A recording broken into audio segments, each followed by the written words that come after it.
We are live. You know, that live button just pops up. You can just be not paying attention. Welcome, everybody, to the Chicken Box. I'm your host, Kevin Impeccable Peck, with my co host, Courtney. Courtney, I'm just say, how are you today? I love the blue. It feels Afro y, if that's a word. Yeah, I wore my Afro blue today. I'm doing well. I'm hanging in here with the weather. It's kind of gloomy today, but I'm gonna push through it. How are you? Fantastic. You know, the weather cannot determine my attitude. I am shining. I don't care if it's snowing, raining. I can just switch my mindset and say it's going to be a great day for me. And I'm not going to let the circumstance. So I hope you're having a great day. If you haven't smiled today, give me a smile. This is Black People versus Love and Loss. What a title today. This is the Chicken Box. Somebody might say, what in the world is a chicken box? If you're from Baltimore, you're definitely not going to say that. You're going to say it's four wings, fries, it's greasy, it's salt, pepper, it's ketchup, it's in a box, and it's good. If you're hungry, I know I just made you hungry. But if you've never been here, this is powered by the Afro American newspaper, Maryland's or the DMV's oldest Black business, 130 years of informing, inspiring, and educating our community. And we have a great show today. The Chicken Box here digitally is where you stand on this platform and you speak your truth about whatever it is. We don't have to agree with you, but it's your truth, and nobody can take your truth away. But I think some will agree on today's topic. It's about love and loss. It's Black History Month. We're approaching Valentine's Day, the big whoa. Everybody's not cheerful and in love. Some people are uh, thinking about a love they had, or they're thinking about maybe a loss we had. So today it's Black people versus love and loss, and we have a special guest. Shout out to Dr. Draper, our fearless leader, CEO of the Afro. She is traveling and making moves so that the company can be around another 130 years. So we hope to have her back soon. Shout out to you if you're watching this or on a replay. Let's get right into it. Let's introduce our special guest, Courtney, today, and let's get into love and loss. I mean, sometimes you don't want to talk about a loss, but sometimes you got to talk about it so that you can really better deal with it when it's time, because it's coming around in everybody's family, and we got to know how to push through. And we have an expert on with us today. Courtney? Yes, today we have Wayman Scott joining us.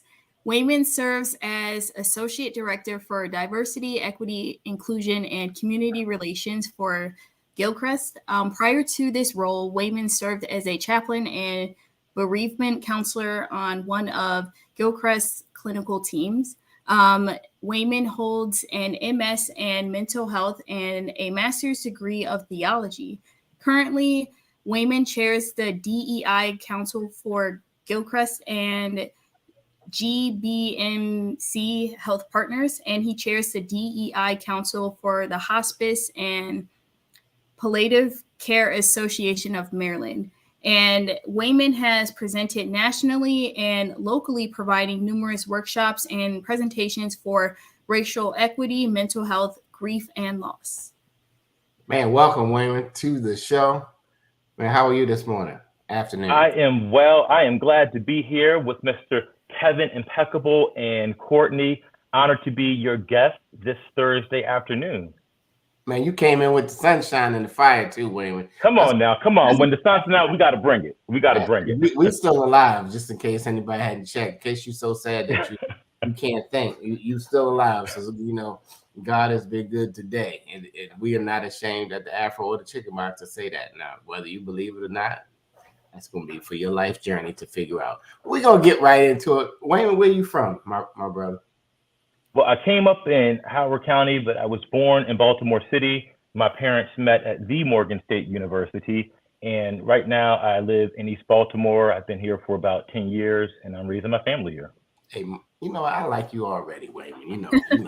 My alma mater, the Morgan State. You know, we don't even have to say the, because Morgan State is at the top. And if you Come have on now. children and you don't know, come visit the campus and you will see, without even the other accolades, that we have the best campus on the planet. Anyway, shout out to Morgan. So Howard County, been out there, done a lot in Howard County. But man, we're just happy to have you on the show. We're gonna get into it. This is Black People versus Love and Loss. And Courtney we're a multi-generational show. I'm in the Gen X. She's in Gen Z. Gen Z. Gen Z. How about yourself, Wayman? I'm Gen X. Okay. Gen X all the way. You see these gray hairs on my beard, so that gives away. I shave them off probably. They might be a little bit. Good morning, everybody who's tuning in to the Chicken Box. Thank you for jumping in today. It's going to be a good show, and I want to stay up because as soon as we get to talk about loss, everybody's got somebody that they might think about. So I'm going to try to keep it together on the show today. And Wayman, tell me about what you do in bereavement. It's a lot of titles. You a chaplain, you're elder, you got more degrees than a thermometer, but break it down. I got to define the alphabet soup behind my name. All right. But no. Absolutely, man. Well, I try to reach neighbors, community members, partners. We're trying to really bring about health equity in Baltimore City. And when we talk about love and loss, I see that as two parts, right? When we love somebody, we want them to be healthy. We want them to be well. We want them to have everything that they need to be healthy and live a good and happy life, right? And when we talk about loss, that's that person that we loved that we don't have anymore, right? And then how do we move forward with that? So I've been on both sides of that coin. So as a chaplain, I have worked with people as they began to transition. And as a counselor, I've supported family members after their loved one has transitioned. And now in my current role, working in health equity, we're trying to help people have what they need so that they can live longer, so they can be on this earth longer, so that they can love longer. And as we're approaching Valentine's Day, people like to take their loved ones out to dinner or get chocolates or what have you, flowers for Valentine's Day. What about a blood pressure screening, right? What about a checkup? What about something that's going to let you be there 10, 20, 30, 40 years down the road so you all can continue to love and live a happy life? So that's what we're doing. You encourage people to check the oil before the engine locks up. I got you. I love the analogies, Kevin. Sometimes things don't get checked, and then until a certain situation, especially in our community, we good with going to the doctor. We'll skip the doctor, the dentist, and we definitely skip the therapist. I mean, I like the new generation because they're so therapy friendly that it's helping the other generations begin to really say, instead I got it, I'm good, to really just to deal. So being a chaplain, we've heard the word chaplain before. Or do you still actively participate as a chaplain? Not currently, but if the need ever arose, of course, I would support. And what is the roles of, because you'll be in a hospital sometimes, or you'll be in different places, or even in sports they say they got the chaplain. What is the chaplain's role when it works for an organization? Yeah, so that's a very good question. A chaplain in a healthcare situation or in a hospice, hospital, even the military, we're there to provide spiritual and emotional support. People might look at us and think, okay, well, they're pastors or rabbis or clergy. Yes, well, we might have gone to seminary. Some of us are ordained, but the main thing is the chaplain is a minister that has specialized training in emotional support, right? So you can be present with somebody fully in the moment, regardless of their religion. You can serve somebody as a chaplain, even if they're not religious at all, because at the end of the day, when times are crucial, heart speaks to heart, and sometimes that can transcend a dogma or a religion. I think I'm a chaplain, I think. In my there house. You go. Emotional support. Who knew? I didn't even know that. If you just tuned into the Chicken Box, we're talking to Wayman Scott. Wayman, you have so many degrees. I'm just going. He's our newest friend. He's our newest friend, and he's sharing. We talk about love and loss, and we appreciate you sharing, because somebody's going to need to hear a word of encouragement today, and somebody's going to need to hear something that may help and change their life. Chippy, Craig, Lenora, Lois, anybody else who's tuning in, just put it in the chat. Say hello. We'd love to see you. Just wave. We can't talk to everybody, but we see you. I mean, we really do see you. Yes, I want those waves. Hello, hello. So, Courtney, what comes to mind when you think about love and loss? Let's see what you're thinking is. Yeah, like you mentioned, around this time of year, I can imagine like it is difficult for people who like lost a loved one. So I'm like curious, like how does losing a loved one like impact that individual on Valentine's Day specifically? Yeah, so that's a very good point. Holidays can be the toughest part, really, right? We think about that moment when we lose somebody, maybe that's the toughest part. But when we talk about grief, most of the time people aren't really fully processing it, right? When you lose somebody, especially if it's sudden, sometimes you're just in a fog or in a daze. But after weeks or months, and you really experience what I call the presence of absence, right? That person, that presence that you're used to is absent, right? Um, and that hits hard, right? That first birthday, that first Valentine's Day, and what happens? Your routines have been taken and just turned upside down. So if for the last 20 years you've given flowers, you've gone out to lunch, you've gone on a date, you've gone on a dinner with this person that you love with all your heart, and now they're not there anymore, well, what does Valentine's Day look like, right? You might need to make some new traditions, and you might find yourself among family and friends saying, hey, I know you lost your spouse. I know you lost your wife, your husband, your girlfriend, whoever, right? Let's go out. Let's go out on Valentine's Day. And you may or may not feel like doing that, right? If your friends are asking you that, they're doing it out of love. But I encourage people, you're the curator of your own grief. So if you feel like going out or going to that office holiday party, that office New Year's party, going out with your friends on Valentine's Day, if you feel like you're up for that, great. But if you don't, if you're feeling down, if you feel like you want to spend that time differently because that's better for your own health and your own healing, you have to look out for that, right? And your friends and loved ones, they might mean well for you, but you want to look at what works for you. Because if you go out with your friends on a Valentine's Day and you're miserable, right, and you're in pain, how does that help you, right? And you're the only one that can sense that. And then I also encourage people, be transparent about your feelings. So if you want to do a Valentine's activity and you lost your loved one this past year, um, let your friends know, look, I'll go out and I'll see how it is, but I might not, stay out and hang out for the whole time. I might dip in. I might dip in for 30 minutes and then dip out and have a plan, right? Maybe you are going to take separate cars. Maybe you're going to get an Uber home, right? Maybe they know and they can expect, well, Courtney might stay, for the whole time, or she might leave after 30 minutes. And we're okay with that because we're her friends and we love Courtney, right? But you want to be around people that are affirming because your feelings are you. And it's important not to mask those feelings, right? When we mask our feelings, that's when we come into complicated grief. That's when it takes longer. That can be something that is traumatic for us. It's not something that is healthy for us when we mask our grief. But we have these emotions that we have been endowed with. And although when you ask someone, well, how are you doing? Oh, I'm fine. How are you today? I'm okay, right? And it's almost like a trained reflex. But what does it really mean when you say you're fine? Is that just a pleasantry or a platitude? And when we go through loss, we have our emotions and they're not always fine. They're real, right? And there's something inside of us and it's burning to come out, right? And that's our own emotions and feelings. So we want to honor that. If you break your arm and your arm has suffered a tremendous wound or trauma, you're going to go to the doctors. They're going to put a cast on you. They're going to do all the checkups and procedures to make that arm heal. But when you go through a loss, a sudden loss, a death, a trauma, you have a wound, and that's on your mind. And you have to honor the healing process for that. And that can look different for different individuals, but you have to honor it and you have to put your healing first. That's good, Wayman. That's good. A lot of people checking in. Hello, everybody who's saying that's good.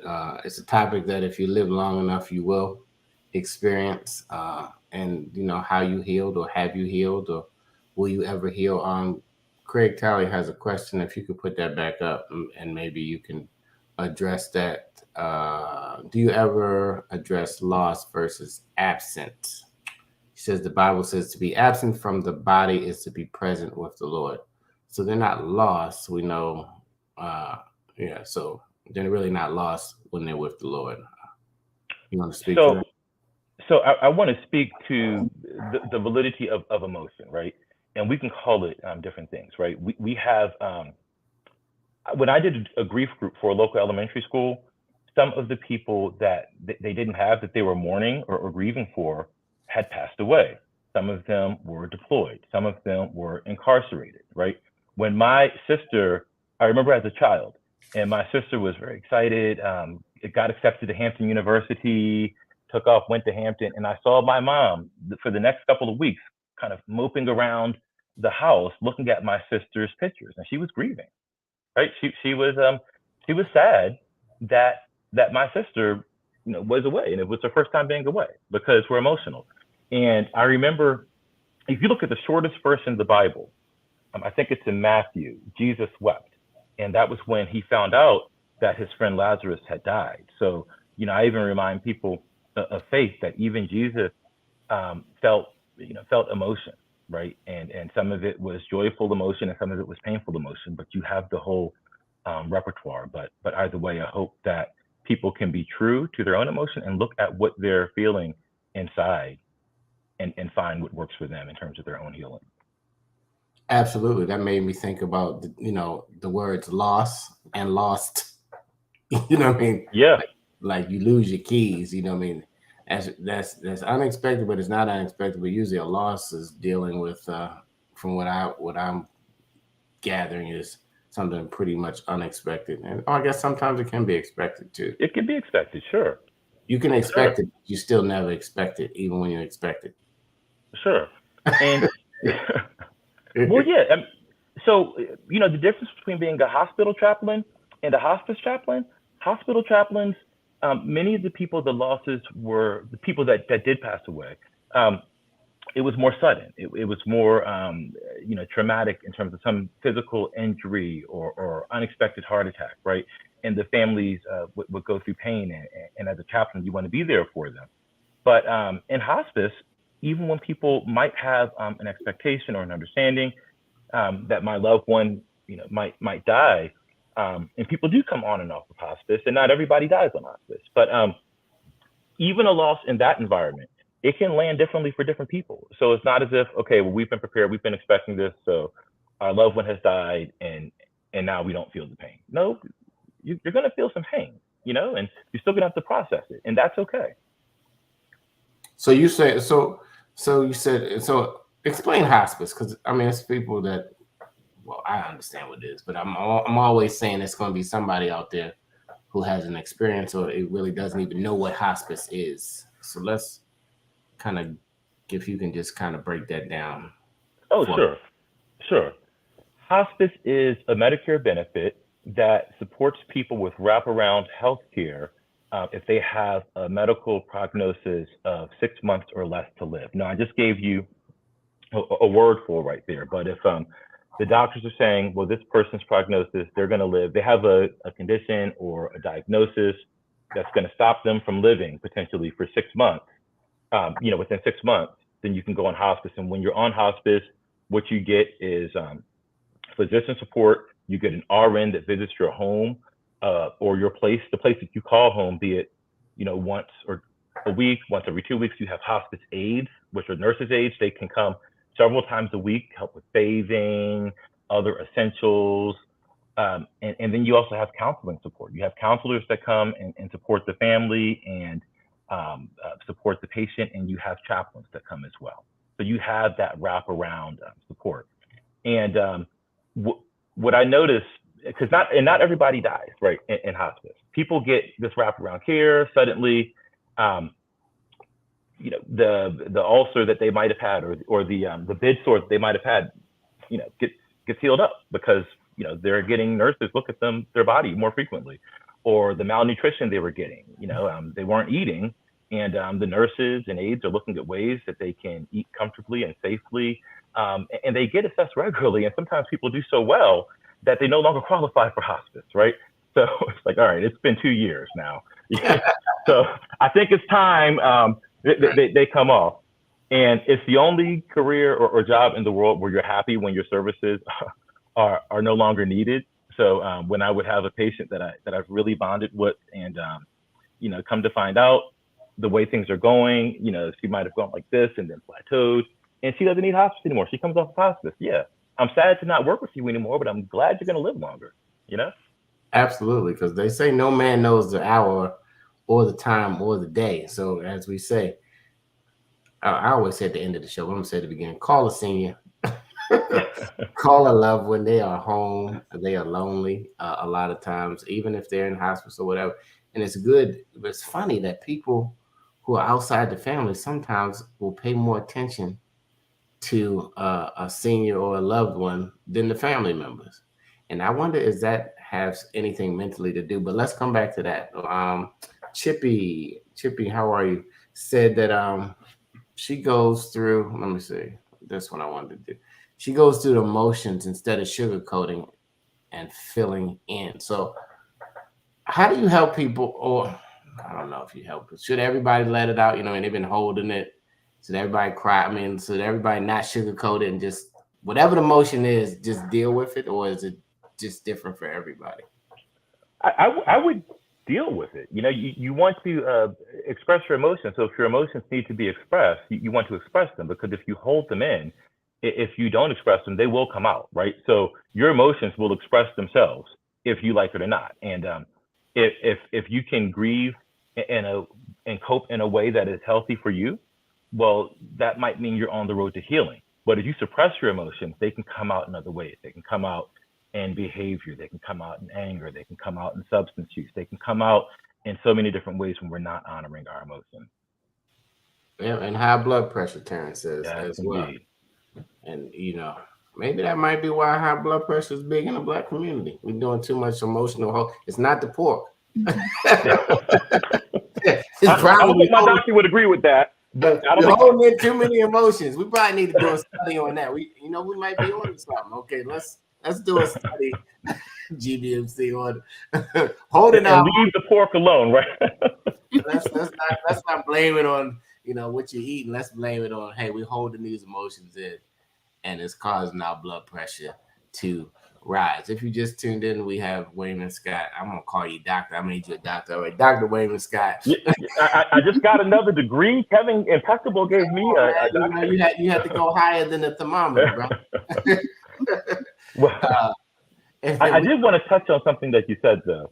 Okay, you mentioned how our emotions can lead to blood pressure, right? It can lead to hypertension, but there's some truth to that. You know, in the African American community in particular, we have hypertension at higher rates than some of the communities around us. And if we look at Baltimore, and you can compare Baltimore's rate of diabetes, Baltimore's rates of hypertension, Baltimore's rates of obesity to the surrounding counties, we have a higher prevalence of that.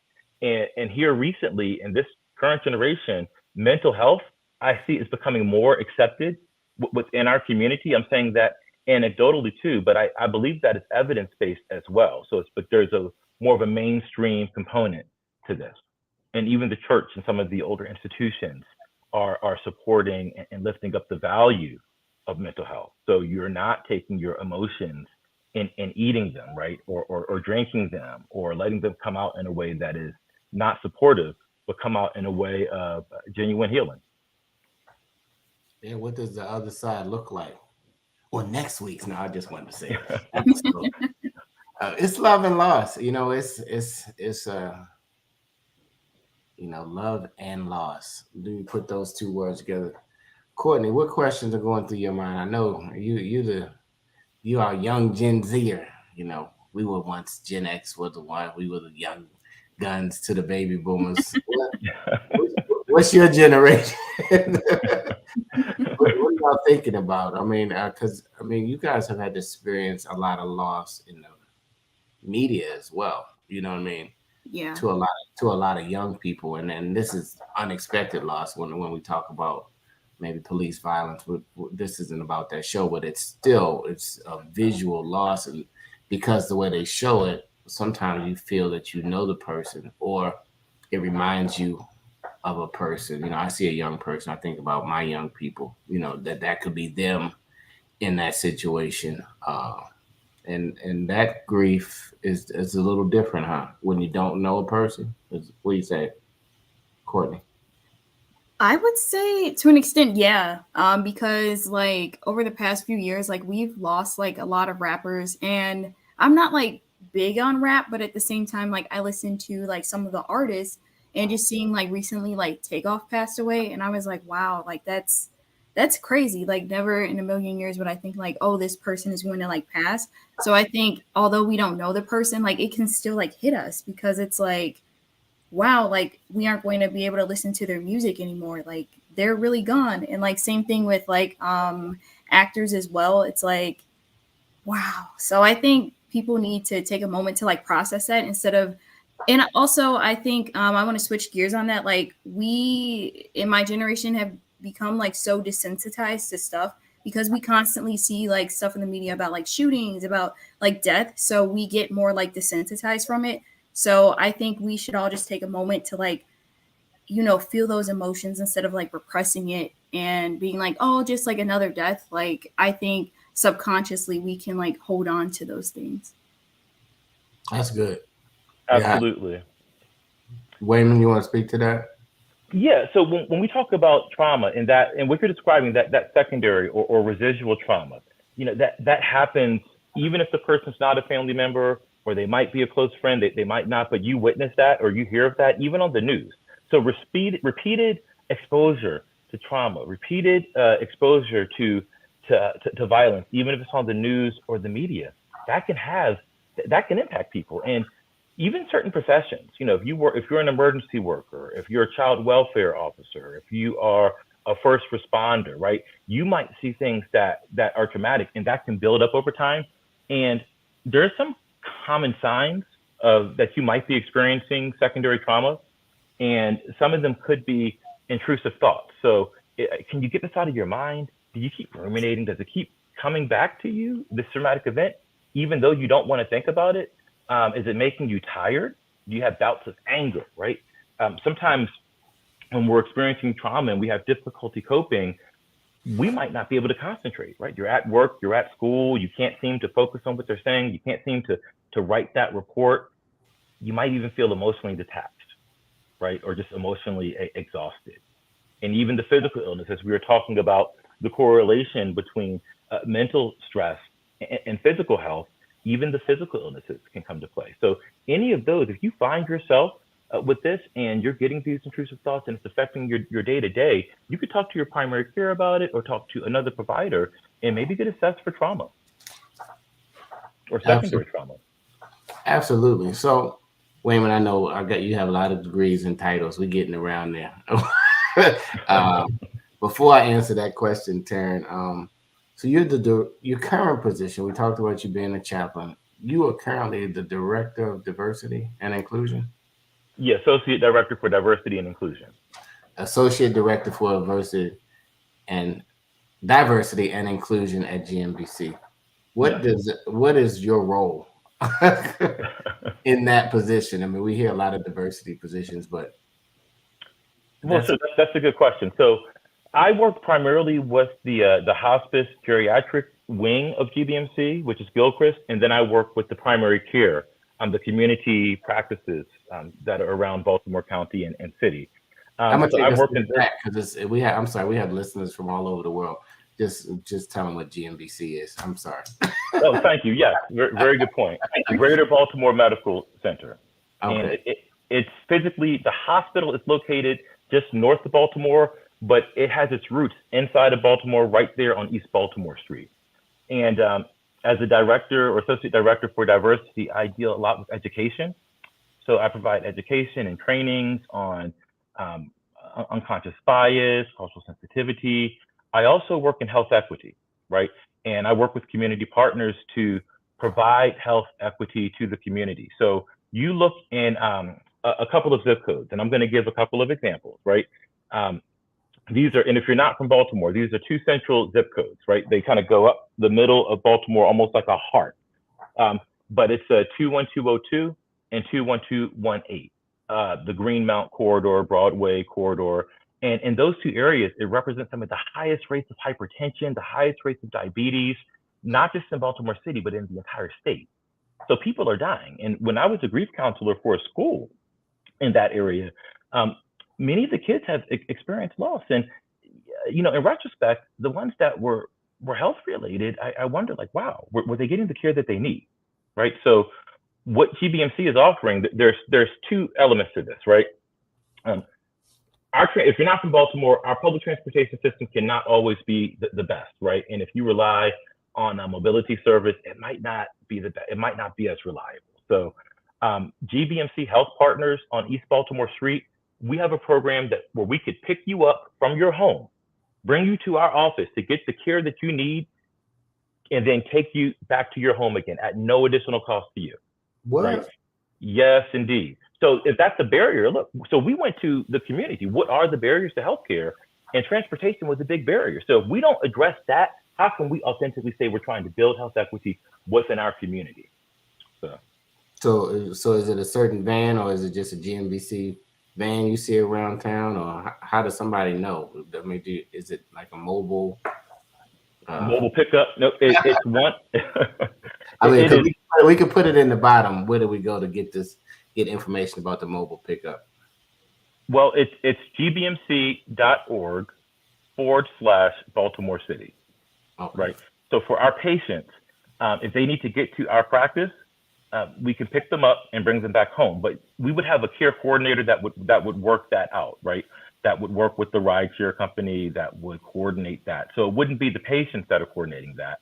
I couldn't imagine my 70-something-year-old dad trying to order a lift. He'd end up in Kalamazoo. So so they take care of that for them. Now, there's another leg to this system, and that's elder medical care. And this is the biggest kept secret. When my mother, she had Lou Gehrig's disease, ALS, for years, and we never knew about elder medical care. This is where the primary care provider comes to your home. So you don't leave your home. So if you have a condition, if you're a senior and you have a chronic condition, and people have to take off work to get you to the doctors, or you're missing appointments, you have to go to the emergency room, elder medical care might be perfect, right? So that means that the provider, they come to you, they provide primary care. And if the provider comes to you, it's not going to be a 15-minute visit. If they're driving there, they're going to meet with you for a good long while, right? And then you also have social work. So there are counselors that are built in. So built in to everybody that's part of elder medical care, they get these services. And elder medical care, it's not a concierge service. It doesn't cost extra money. It takes Medicare, it takes Medicaid, it takes all your standard insurances, and people just don't know about it. So you could be someone that has a chronic condition and there's no way you can move, right? And get out to the doctors. But you could also be somebody that's less chronic. So let's say there's somebody named Mike, and Mike is 57 years old and has COPD. Mike is still probably going to be around for the next 10 years or so. Mike has many birthdays and wants to go to his child's wedding, right? But it's not practical for him to get out to the doctors, right? He goes to the doctors, he's exhausted, he comes in, it's not practical. They might still be a candidate for elder medical care. So you don't have to be bedridden. It has to be where your body is not equipped to hop, on a metro or a bus or in a car to go to this place, go to a doctor's office and come back, right? So if you're somewhat able-bodied, but you have a chronic condition, you should still get assessed. And it's a national model. So if somebody's listening in California or New York or Massachusetts, look up if there's an elder medical care service in your community, because it's no extra cost and they come to you. That's good, because, they say everything the baby boomers do was just, it just changes the game. So they are getting into the elder care. So they said it's not going to be enough funeral homes. It's not enough nursing homes. It's not enough senior housing. It is not enough, which means they will be home, hopefully, with you. Because some people don't want to go somewhere. I mean, they took care of you when you had them little stinky diapers. Now, I know you might say it's a burden and different siblings. I don't want to take care of mama. She can't come to me. Somebody has to have the heart to take care of their parents, because it's not enough places to go. And you might not have enough money to send them. So that's just another point. This is the chicken box. We're dealing with Black people versus love and loss. We have Wayman Scott. Our diversity, our director of diversity inclusion. He's our guy, right? He's our guy, giving us really just some great grief nuggets, right? And some great medical nuggets, and some things that you probably didn't know about that probably can really help lower this high blood pressure because it's not pork, y'all. We are holding this, this stuff in, and we need to let it out. We need to have a, and real men do cry, okay? Men cry, and it's cool to to call your brother or your friend and just hang out. You don't have to talk. You just go, just be in the same room, fellas. You know what I mean? Sometimes it's just, hey, you just go and you be around your brothers and and let them express. Or maybe Absolutely. or we just sit there. I And, scan or do whatever, play some spades, whatever it is. Just what I mean. So sometimes you just have to, and be available. I mean, it's not always about going out, but you just be available and don't think that don't you put the PhD on all of a sudden when you don't know how to grief counsel at all. Sometimes best grief counsel is just listening. So okay, so you deal with different organizations, Wayman, as well. Yes, indeed. And I also wanted to just speak to the baby boomers. And when you were talking, it was painting a picture in my mind, right? And when we think about the loved ones that have cared for us, and it's not always parents, sometimes it's grandmothers, aunts, uncles, or what have you, but they worked hard all their life, right? They worked hard, they took care of us, they paid into a system, and this is part of their benefit. It's covered by Medicare. So they work for this, right? They work for elder medical care, and they deserve to get the best care. They deserve to get care like you or me, regardless if they can move or they're not mobile. They deserve care. And with our partners that we're working with, we can help bring that care to people and get the message out. Absolutely. As you brought that up, this is Black people versus love and loss. Some people experience a sickness or illness, right? And I've had some friends who've talked about they have to pretty much deplete all of their money, to try to deal with their medical conditions in order. I think it has to be less than $2,000 or something. I don't remember what the number is. It has to be less than a certain amount. I mean, like you are depleting your whole life savings to fight some type of sickness or illness before you can even qualify. And this could be a person who had thought they put a nice plan together. They had some money saved up, but then the medical expenses added up so much, and they don't even get a chance. How do we speak to that? And maybe that's an estate planning kind of thing. Some kind of protection, but our learning curve in that field. That's a good point, because what you're going into generational wealth and how to protect that, right? So if you know that you're one generation and you are thinking about the ones that are coming after you, how do you protect that? And estate and advanced care planning is a big part of that. And Gilchrist, we're a provider of that. So we do have workshops and seminars that we offer on like advanced care planning, estate planning. So when we have that, we would post it onto our website. Because you hear about those stories, right? And then, like, I'm thinking about my kids. Like, I don't want to be a burden. You know what I mean? As it gets to a point, I say I don't get sick, and my plan is I don't get sick. I want to be in the percentage that I just die quietly in my sleep at 150 years old, something like that. But I mean, that's the guy. That's my mindset. I don't know what down the road will actually happen because I can't see in the future. But but it's just when you hear about the stories of a person who's just had to pretty much deplete everything just to begin to get that Medicare or that medical care that they really need, and a lot of the things that you're talking about.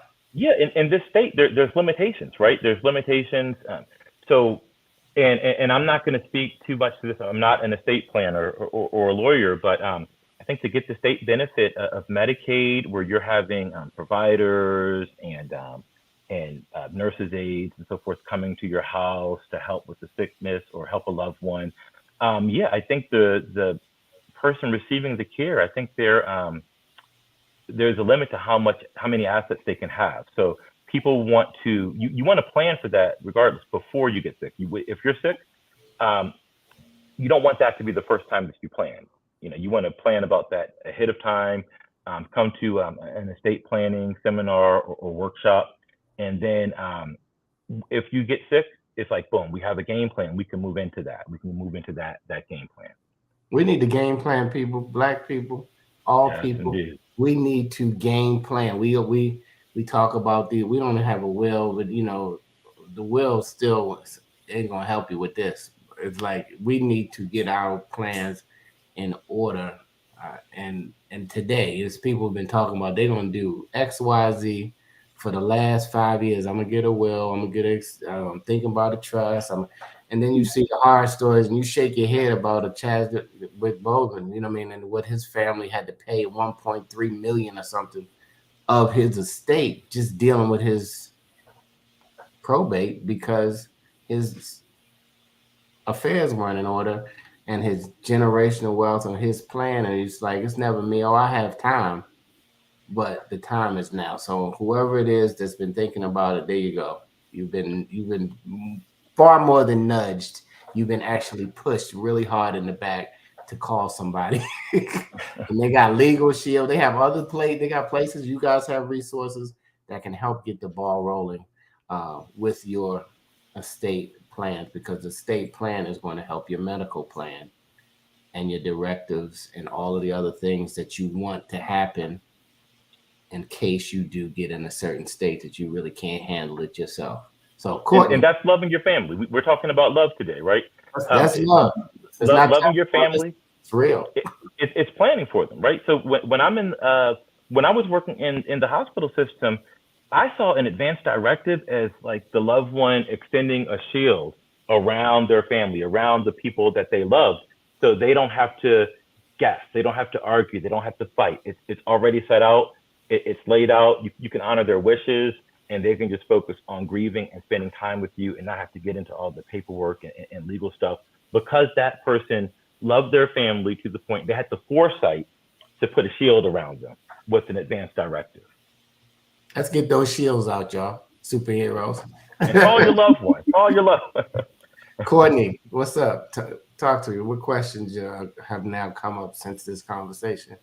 Yeah, like what you guys just touched on. So I'm curious, do you recommend like people my age, like in Gen Z, should we get like life insurance policies right now? Like, should we write a will? Like what, or should we just focus on that like in the future, I guess? Or are those things that like the younger generations should like start doing now? If you're young and healthy, your life insurance rates are going to be much lower. You could get locked in at a very low rate. So that's something that you want to discuss with an estate planner, but I would definitely recommend exploring that, at least have the conversation, right? Because you can even protect, and Lord knows, as a chaplain and a minister, I've seen people lose their parents. I've seen people lose their children, and it works both ways. So when a young adult, unfortunately, passes, if they do have an advanced directive or something written down, that then absolves their parents of having to deal with that and make those decisions. So you'd be protecting your family as well. Yeah, I would encourage you, Courtney, definitely to talk to an insurance professional. And a lot of times you can accumulate some wealth because all of the policies differ, and where you can look up in 10, 20 years and you could have a nice cash flow for yourself to make an investment. So look at it as an investment, but seek a professional. I once had my insurance license, but anyway. I like how you put the positive side in there, Kevin. So all right, yeah, that's good. So this is Black people versus love and loss, and you have to smile. I mean, and have some joy when you can smile. And we're still living, but we come into real situations of loss and grief, and that's the time to cry sometimes. Don't break up your stuff. I don't think that's healthy. Grieving. Definitely don't punch the brick wall, because then you'll be a GMBC for another to get your wrist fixed. But the conversation is one that needs to be had and one that needs to be thought about in our community. We applaud GNBC and you for just stepping in that position. You know, some of these positions didn't exist in the past. You know what I mean? They didn't even look at the Black community and think any of these things were going on. So the inclusion part of including the whole community is what I laud them for, as well as yourself. And I think, you know, keep up, you know, the wonderful work. I mean, it's much more that needs to be done, but it's better than nothing being done at all. You know what I mean? It's an opportunity to make repairs, right? You look at some of the systemic racism and injustice that has been in place in the medical community for years, for generations, right? So if trust has broken down between the community and the healthcare establishment, what can you do to fix that, right? So working with churches, working with schools, working with food rescues like Be More Community Food, working with living classrooms, working with the Mac Lewis Foundation and Boxing Gym. These are people in communities that are in the system, working with GEDCO, right? That are in the system, and people trust them, right? So if we want to build trust, we can't just be off, you know, someplace saying, okay, well, this is what you're going to do down here. No, we need to be in the community working with our partners, because we're not going to get it done alone, right? And it just didn't happen. This lack of mistrust didn't happen overnight, and it's not going to be solved overnight. But if we're going to solve it, we're going to have to work hand in hand, locked up with the community. Absolutely. I don't know why I thought of the stupid song "Don't Cry Out Loud." Just keep it inside. You know, that goes against everything we talk about today. Anyway, Courtney, like, what song is that? Don't cry out loud. What you talking about? Don't worry about it. Google it. You know, you guys have Google it. You guys got the new AI. You can just find out. 5 seconds. You know, you no AI counselors, though. You want a real human counselor, not the AI one. So. Right. You're gonna get, well, you know, the AI might pull up Wayman's work on some of the things that you have to say about it. So I don't know. I don't even know why I brought up AI. Anyway, this is I don't. Everybody brings up AI, Kevin. It's the hot thing right now. It's the hot topic that we can. Is there anything else that's on your heart that you want to share? I mean, we have the hour, but I don't need to take an hour just because we have an hour. I just want to know. Or is there any other question out there that somebody? I'd love to hear. I see a lot of comments coming up. I would be glad to address any of the comments or questions. So, I mean, they just been lockstep. They've been saying they're glad that the topic is here, that you brought it up. Yeah, they need to get their affairs in order. And I'm even saying some things that they probably didn't type in there. Yeah, I'm gonna call my insurance company today. I'm gonna start my estate plan today. You can Google how to start your estate plan. You know, that's it. Yes, indeed.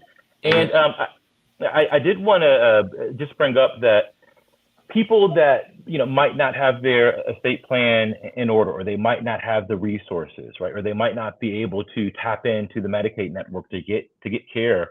Hospice is an alternative if that person has that prognosis of 6 months or less, because even though it's not around the clock care, it's people coming into the home, at least somebody, sometimes every day, be it the social worker or the nurse's aide or the RN or what have you. So that can be a huge assistance, and that's not something that has to come out of pocket. So people that didn't have an opportunity or didn't know to plan accordingly or plan ahead of time, you can still benefit from that hospice benefit. But I want to take the topic, really back to the healthcare, right? And just remind people, just reiterate that our practice in Baltimore City, we are giving rides to your appointments. So we're knocking down that barrier. We also provide healthy food for those that are screened as food insecure. I live in Baltimore City, and there are parts of my city where I can get a Big Mac, right, easier than I can find a head of lettuce, right, in my own neighborhood, right. It's easier to walk and get Burger King than it is to get a head of lettuce. So by partnering with Be More Community Food, we are bringing healthy food into the community. And with the Mac Lewis Foundation, we're bringing healthy food into the community. And with GEDCO Housing, they have exercise programs, and Living Classrooms has wellness programs. So we're looking at the benefits and the gifts of each of our partners, right? And we're working together. But Outside of all that, the main thing I want people to know, if you can't get to the doctors because transportation is a barrier, you can work with GBMC. We will give you a ride, or you can work with Elder Medical Care through GBMC, and the provider will come to you. Can you get a ride without having the Medicare or health insurance? I think they take regular insurance. It's not like anything that you would have at your doctor's office, be it Medicare, Medicaid, a conventional insurance. We would take at GBMC, Hopkins, MedStar. There are these standard insurances that healthcare systems take. So Okay. I think we recently started accepting GI Medical as well. So a lot of people in the community have that. Now, a question popped up when you said hospice again, and do you know where the prognosis comes from, or is it a diagnosis that says you have 6 months to live? What is that based on? Is that based on some analytics of a different disease, or? Yeah, that is two physicians. Two physicians have to come to that conclusion for you to be eligible, and it doesn't mean that that's okay, after 6 months, there's a clock that's going to tick, and then like, oh, here comes the Reaper. It's not like that. But it feels like when you hear somebody said, I've been given X amount of months to live, or something like that. I was just wondering what scientifically, and I probably could look it up later. I don't know if you knew. And it depends on. So if you have you could have we have patients that are, some of the common illnesses could be heart disease. We have a lot of cancer patients, but it's not the disease. It's the doctors look at what the progression of the disease is. So if you have a type of cancer, is it early stage? This is something they still want to fight. Does the patient still want to fight this? Go through the chemo, go through the radiation. Do they not want to fight this? Or is hospice something they want to do? Are they in a later stage? So some of it depends on the stage and where the patient is. So the patient and family are really the decision makers on this, and the providers work with them. In hospice, it's not a place that you go. Hospice comes to you. So about 97, 98% of hospice patients receive hospice care at their own home or in their retired community center, wherever the place they call home, they go. Only about 2 or 3% of hospice patients actually physically go to a hospice center inpatient unit. Okay, that's good. Okay, Chippy had a question. I think maybe it was Elder Medical Care. Yes, I would say if you look up Elder Medical Care, it would be found on GBMC's page, and that would refer you to the Gilchrist page, because Gilchrist is the branch of GBMC that provides elder medical care. And I try to remind people, if you're from Baltimore, you might hear the word Gilchrist and you might think, oh, well, I don't want hospice. Hospice is one thing that we offer, right? We're more than hospice. We offer primary care through elder medical care. It has nothing to do with hospice. We also offer counseling and support services. Hospice is part of what we do. So even though you will find our elder medical care benefit on the Gilchrist website, as I mentioned, there's many parts to Gilchrist, and primary care for seniors is one of them. Absolutely. It has been a great day. Thank you, Wayman, for coming on. It's going to continue to be a great day as far as I'm concerned. Right. Again, we are powered. If you just tuned in, the Chicken Box is powered by the Afro-American newspaper, DMV's oldest Black business, over 130 years. Visit afro.com. We've been family run for, that's a lot of years, y'all. And we can bring you information without being filtered, without being our editorial room being critiqued, that is going to be empowering for our community. So we appreciate your support. Go online for less than $2 Uber Eats. You can have a digital subscription. And that's how we can pay the young new Gen Zers and some of the mid-range Gen X's and everybody else, and keep all of this information coming to you. It takes money circulating in our community for us to spread the information, and we want to continue to do it. So we thank you for your support, those who already subscribe. And we still do have the Legacy, which is the newspaper. It's still around, y'all. But of course, we have up to the minute news on afro.com. It's not a shameless plug, it is a plug because we are the information plug. Anyway, final thoughts. This is where you get on the box. If you're frustrated about something over there at GMBC, you know me. Don't tell us now. No, I'm just kidding.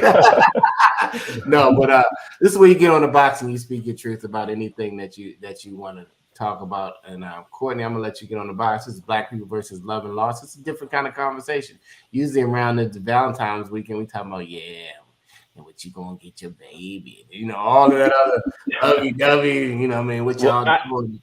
You gonna date your wife finally? I mean, what I have something that people might want to do on Valentine's Day.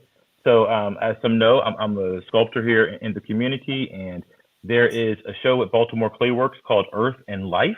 Some of my sculptures and work at Baltimore Clayworks Gallery on Smith Avenue. You go there, and in it features a lot of the heroes in Black history, including sculptures of Elijah Cummings. I'm going to bring you back, Wayman, just to talk about sculpturing, because I want to know, where are our African-American sculptors?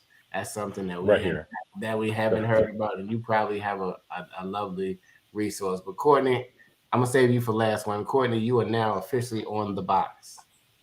Sculpting that is so cool, and it would be so cool to get into that. But thank you, Wayman, for joining us today and for highlighting what GBMC has to offer the Black community and the Baltimore community as well. And I just wanted to reiterate to take care of your mental health and your physical health because that's important. You have to just take a moment and focus on your well-being, and also plan for the unexpected. Like they highlighted, it doesn't matter what age you are. We don't know what's going to happen, so it's important to just, I guess, plan for the unexpected.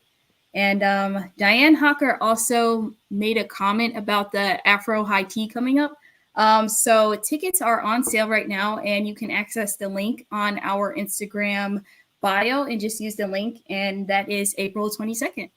So we got to have the Black people versus high tea because it sounds so bougie.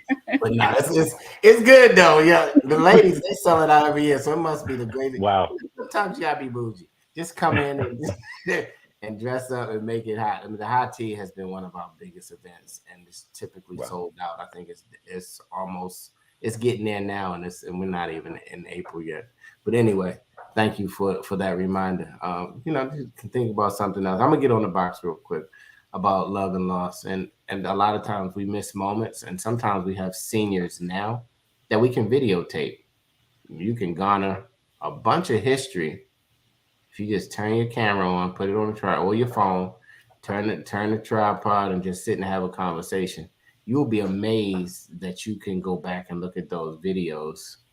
And that, to me, when I'm thinking about loss, it's good because I can just go back to a moment of time in either a picture or a video, and I can just think about a good moment instead of, oh no, they're not here anymore. It's kind of like, oh well, Granny would have said this, or remember when they had this, remember we had that cookout at their house or whatever else. So that's my suggestion. Don't miss the moment. Don't think just because a person is at a particular age, if they still have their wits about them, they have a lot that they can share. You can get it on video, y'all. You can get some oral history about your family, some things that you don't know that you can pass along, before that day. So listen, call a senior. Anyway, Wayman, you are on. I'm off the box. You are now officially on the box. Go ahead. Well, first of all, thank you so much for inviting us here. And I just wanted to piggyback on what you said about the memories and videotaping people. I think that is an amazing idea. We have a memory bear program where we will take a fabric of the person that passed away. This is for the hospice side. And we will take a voice recording of them. And we can put that in the memory bear so people will always have a piece of them. And I want to also reiterate what you said, call a loved one, right? Call a senior, call them today. It will make their day. If there's a senior in your life and you give them a call, guaranteed it will make their day. So don't be too busy, y'all. I mean, come on. You'll binge watch a whole Netflix series. But I heard that. You won't pick up the phone and just tell somebody you're thinking about them. I'm telling you, Yeah. it's a game changer. It is a game changer. Stop being selfish. Anyway, this has been another wonderful episode of the Chicken Box Love, Black People versus Love and Loss. I mean, it is amazing. If you haven't smiled today, now's the time. Please just let it come out. It feels good to smile. Goodness, stop being so tight. Life ain't that bad. The Lord has blessed you with another day, and you are still here. We thank everybody who's tuned in, and thank you for your comments, because we really feel your support when you do chime in on the conversation. At least we know that it's being shared, and share it. Please just hit the little button that looks like that and share it with a friend, and maybe they'll share it with another friend. So God willing, until next Thursday, when it is the love week, we need something hot and juicy. We need some reality.